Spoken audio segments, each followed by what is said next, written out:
Hi, boys and girls. Here is the last Valentine's book that I'm going to read for you this week. And we've done plenty with graphic organizers this week, so we're going to do more like what we did at the beginning of the year, where I just kind of read you a book for fun, and we have kind of a little fun response page at the end, okay?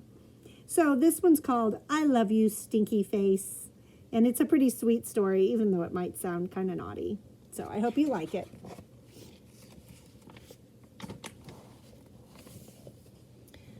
I love you, my wonderful child, said Mama as she tucked me in. But I had a question.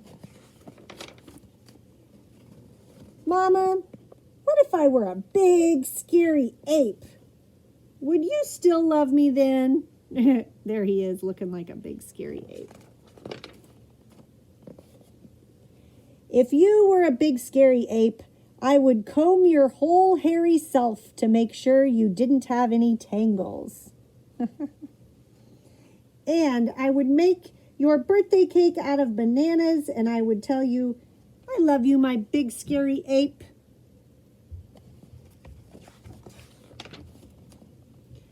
But Mama, what if I were a super smelly skunk and I smelled so bad that my name was Stinky Face?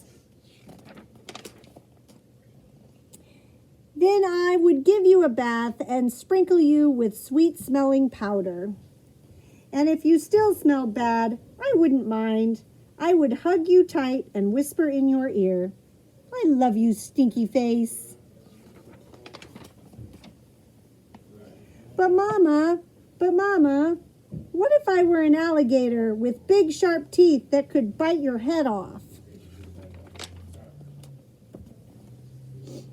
Then I would buy you a bigger toothbrush for your big teeth and make sure that you brushed them every night so they'd stay healthy and strong.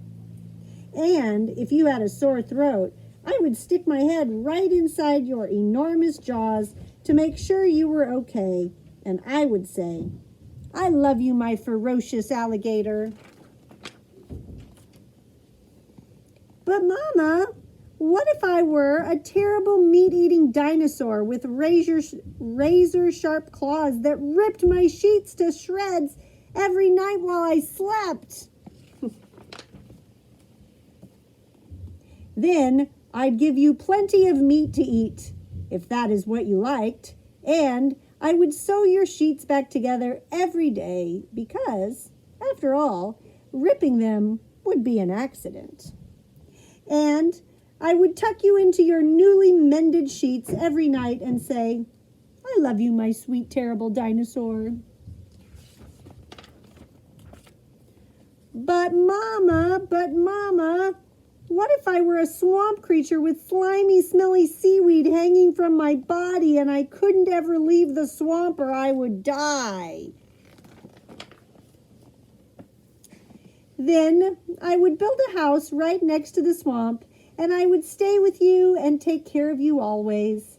And when you splashed to the surface, I would say, I love you, my slimy little swamp monster.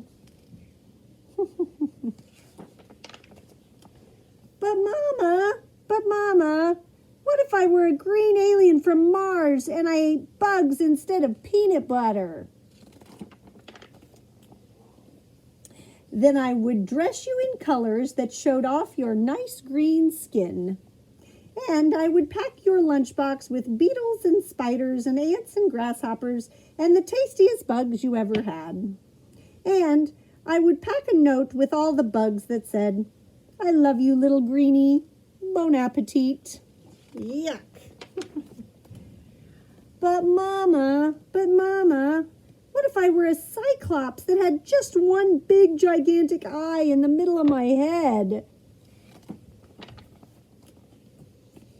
Then I would look you right into your gigantic eye and say, I love you, my little cyclops. And I would sing you a lullaby until your one gigantic eyelid got droopier and droopier, and it finally closed and you fell fast asleep. I love you, Mama, And I love you, my wonderful child. And that is the end of that book. So your job today, after thinking about that book, is, did you notice that every single time the little boy was trying to see if he could come up with something more gross and crazy and disgusting than before to see if his mama would still really love him? And she always did. So see if you can think of something crazy, crazier even than the boy thought of, that you could be, and say, would you still love me if I were whatever, right? So they'd say, what if I were a whatever, right? So what if I were? So that's what I'll put on the page. What if I were blah, blah, blah, blah, right? See if you can think of something kind of crazy and add a fun picture to it too, okay?